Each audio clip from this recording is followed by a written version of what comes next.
Using the application. Objectives.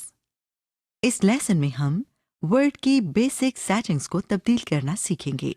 अब जबकि हमने वर्ड में थोड़ा बहुत काम करना सीख लिया है, हम अब आपको इसकी बेसिक सेटिंग्स चेंज करना सिखाएंगे ताकि आप इनको चेंज करके अपनी जरूरियात के मुताबिक सेट कर सकें।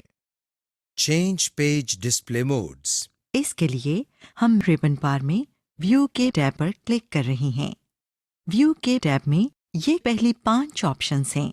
हम इन ऑप्शंस में से पहली ऑप्शन यानी प्रिंट लेआउट पर क्लिक कर रहे हैं। देखिए कि वर्ड का डिस्प्ले चेंज हो गया है। Hands on exercise. आइए अब हम आपसे पेज डिस्प्ले को चेंज करवाते हैं। इसके लिए पहले व्यू के टैब पर क्लिक करें। अब वेब लेआउट पर क्लिक करें। आपका डॉक्यूमेंट अब वेब लेआउट फॉर्मेट में डिस्प्ले हो रहा है। इसको वापस प्रिंट लेआउट में लाने के लिए प्रिंट लेआउट पर क्लिक करें। Changing zoom level. कभी कभी जरूरत होती है कि अपना डॉक्यूमेंट ज्यादा स्क्रीन पर या कम स्क्रीन पर खोलें या एक ही डॉक्यूमेंट के कई पेज एक साथ देख लें। ये करने के लिए हम जूम सेटिंग्स में चेंजेस करते हैं। स्क्रीन का साइज चेंज करने के लिए हम व्यू के टैब में जूम पर क्लिक करते हैं। अब हमारे सामने एक स्क्रीन है। ये जूम की स्क्रीन है। यहाँ पर स्क्रीन के ऊपर वाले हिस्से में कुछ ऑप्शंस मौजूद हैं जिनके आगे दायरे बने हुए हैं। इन सब ऑप्शंस में से आप एक वक्त में सिर्फ एक ऑप्शन सेलेक्ट कर सकते हैं। जिस ऑप्शन को आप सिलेक्ट करेंगे उसके दायरे के अंदर एक नुक्ता बन जाता है। इन ऑप्शंस के नीचे एक टेक्स्ट बॉक्स बना हुआ है जिसका टाइटल % है। इधर से आप कोई नंबर एंटर करके बता सकते हैं कि डॉक्यूमेंट कितना जूम होना चाहिए। यहाँ इस बात को याद रखा जाए कि नॉर्मल जूम लेवल 100 है। इस टेक्स्ट बॉक्स के दाईं जानिब 2 तीर वाले बटन भी हैं। जिस बटन पर तीर का रुख ऊपर की तरफ है, इस पर क्लिक करने से टेक्स्ट बॉक्स में मौजूद न्यूमेरिक वैल्यू बढ़ जाती है, जबकि दूसरा बटन जिसके तीर का रुख नीचे की तरफ है को दबाने से टेक्स्ट बॉक्स में मौजूद न्यूमेरिक वैल्यू कम हो जाती है। जूम लेवल ज्यादा से ज्यादा 500% और कम से कम 10% पर सेट किया जा सकता है। स्क्रीन के बीच में आपको एक लाइन दिखाई दे रही है। इस लाइन पर प्रीव्यू लिखा हुआ है। लाइन के नीचे बाएं जानिब एक मॉनिटर बना हुआ है और दाएं जानिब एक डब्बा बना है जिसमें कुछ टेक्स्ट लिखा है। जब आप जूम का लेवल सेट करते हैं तो ये मॉनिटर आपको दिखाता है कि इस सेटिंग पर आपके डॉक्यूमेंट का एक पेज स्क्रीन पर कितनी जगह लेगा। इसके साथ जो डब्बा नजर आ रहा है इसमें स्टैंडर्ड साइज 12 में कुछ टेक्स्ट लिखा हुआ है।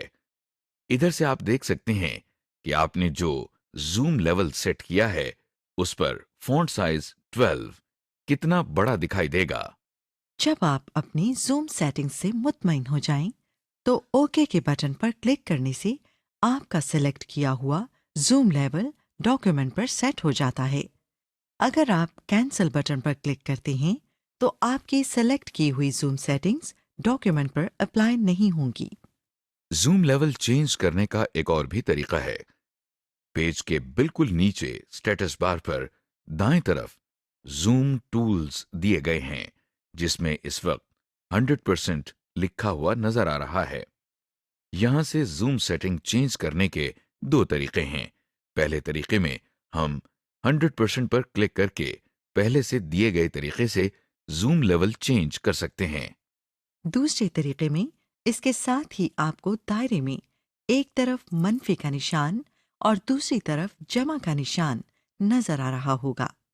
मनफी के निशान पर क्लिक करने से पेज का जूम लेवल कम होता नजर आ रहा है, जबकि जमा के निशान पर क्लिक करने से पेज का जूम लेवल बढ़ता नजर आ रहा है। इसके अलावा इन दोनों निशानों के दरमियान मौजूद इस तीर को माउस की मदद से पकड़कर अगर बाएं तरफ खींचें तो जूम लेवल कम हो जाता है। अगर तीर को दाईं तरफ लाएं तो जूम लेवल बढ़ जाता है। Hands on exercise. आइए अब हम आपको अपने डॉक्यूमेंट की जूम सेटिंग्स चेंज करने की प्रैक्टिस करवाते हैं सबसे पहले व्यू के टैब पर क्लिक करें। और इधर से जूम की ऑप्शन पर क्लिक करें। अब आपके सामने जूम डायलॉग बॉक्स खुल गया है। जूम लेवल को 200% पर सेट करने के लिए 200% के ऑप्शन बटन पर क्लिक करें। और अब ओके का बटन दबाएं। आपके डॉक्यूमेंट का जूम लेवल अब 200% पर सेट हो गया है। इसको वापस 100% पर लाने के लिए स्टेटस बार के जूम टूल्स पर दिए गए मनफी निशान पर क्लिक करते हुए 100% पर ले आएं। अब आपके डॉक्यूमेंट की जूम सेटिंग्स वापस स्टैंडर्ड 100% पर सेट हो गई हैं। Editing ribbon tabs. वर्ड में आपके पास कई रिबन टैब्स होते हैं। हर रिबन टैब में अलग-अलग ऑप्शंस होती हैं। आपको जिस टैब की ऑप्शंस चाहिए वो आप स्क्रीन पर ला सकते हैं और जिसकी नहीं चाहिए उसे आप हटा भी सकते हैं। आइए इस दिलचस्प काम को करना सीखें। स्क्रीन पर रिबन टैब ऐड या रिमूव करने के लिए हम दाएं जानिब टूल बार पर राइट क्लिक करके कस्टमाइज द रिबन पर क्लिक कर रहे हैं और वर्ड ऑप्शन का डायलॉग बॉक्स हमारे सामने आ गया है। इस वक्त मेन टैब के नीचे जितने टैब्स स्क्रीन पर नजर आ रही हैं उनमें से कुछ के आगे टिक मार्क लगा हुआ है। इस लिस्ट में अगर आप किसी ऐसे टूल बार के नाम पर क्लिक करें जिसके आगे टिक मार्क नहीं लगा हुआ यानी वो स्क्रीन पर डिस्प्ले नहीं हो रहा तो वो अब स्क्रीन पर डिस्प्ले हो जाएगा। जैसा कि हम अभी डेवलपर पर क्लिक कर रहे हैं और डेवलपर का टैब डिस्प्ले हो गया है। अगर किसी टूल बार के आगे टिक मार्क लगा हो तो उस पर क्लिक करने से वो टूल बार स्क्रीन से हट जाता है। जैसा कि आप देख सकते हैं इंसर्ट के आगे अब एक टिक मार्क लगा हुआ है। जब हम इंसर्ट के ऑप्शन पर क्लिक करते हैं तो देखिए इंसर्ट की टैब स्क्रीन से हट गई है। किसी टैब की जगह तब्दील करने के लिए उस टैब को सिलेक्ट करें। अब दाएं तरफ बने हुए एरो की मदद से इस टैब को दूसरे टैब से आगे या पीछे कर सकते हैं। या फिर दूसरा तरीका यह है कि हम माउस की मदद से किसी भी टैब को पकड़कर ऊपर या नीचे ड्रैग करके उसकी जगह तब्दील कर सकते हैं। जैसा कि आप देख रहे हैं कि हमने व्यू की टैब को माउस से पकड़कर रिव्यू की टैब से पहले लाकर छोड़ दिया है। देखा हमने कैसे अपनी जरूरत के मुताबिक टैब बार्स को एडजस्ट कर लिया है। Hands on exercise. आइए अब प्रैक्टिस के तौर पर हम आपसे डॉक्यूमेंट में एक टैब ऐड करवाते हैं और फिर उसको रिमूव भी करवाते हैं। टैब ऐड करने के लिए पहले की ऐड की हुई टैब में कहीं भी राइट क्लिक करें। आपके सामने न्यू टैब के नाम से एक टैब ऐड हो गई है। इस टैब को नाम देने के लिए इस पर राइट क्लिक करें और ड्राइंग टाइप करें। अब इसको रिमूव करने के लिए इस टैब पर राइट क्लिक करें। ड्राइंग का टूल बार अब रिमूव हो गया है और आपने टूल बार को ऐड और रिमूव करने का तरीका सीख लिया है। समरी। इस लेसन में हमने आपको MS वर्ड के डिस्प्ले मोड चेंज करने का तरीका सिखाया। इसके अलावा हमने जूम लेवल चेंज करने का तरीका और रिबन टैब डिस्प्ले को भी चेंज करने का तरीका सीखा। Changing file format. अब क्यों ना डॉक्यूमेंट के फॉर्मेट को चेंज कर दिया जाए ताकि ये किसी और सॉफ्टवेयर के साथ भी खोली जा सके। हम फाइल के मेन्यू में सेव एज पर क्लिक करते हैं। हमारे सामने सेव एज ऑप्शंस की स्क्रीन खुल गई है। अब हम सेव एज टाइप के सामने से फाइल की टाइप तब्दील करते हैं। जैसा कि अभी हम रिच टेक्स्ट फॉर्मेट सिलेक्ट कर रहे हैं। रिच टेक्स्ट फॉर्मेट में डॉक्यूमेंट सेव करने से उसकी फॉर्मेट सेटिंग्स भी सेव हो जाती हैं।